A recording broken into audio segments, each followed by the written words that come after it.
We've kind of talked a lot about them going back to the Kevin Stefanski type of offense, which means some tight ends. And coming up at 216, the next pick, you have him taking a tight end, Luke Lachey, and he's a big one, 6'6", 251 from Iowa. What do you like about Lachey?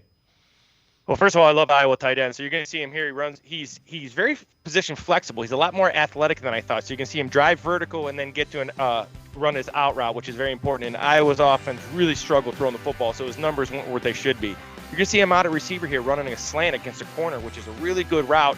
Uses his body as position, gets in the end zone. Then you're going to see a classic Kevin Stefanski zone boot here, where you're going to fake the outside zone, and they're going to throw the boot with Lachey on the first level. Now, the thing you like about him, like I said, first of all, he understands how to block in line, which I think is very important. You can see him here on a 7 route, great ball skills, goes up and gets it. And I think that's very important, his ability to use that length to his advantage. So, again, he gives you a red zone option. Another thing you get with him is he understands how to put his hand on the ground and block in line. That's something that they don't really have. Njoku's not a guy who puts his hand on the ground. He can, but he's better with when he's in the slot and blocking as a tight end in a 2-point stance. So, Lachey, they're going to have to take one more. I think they're going to either have to get or draft more than one tight end, especially if they're going to go back to the 12 and 13 personnel.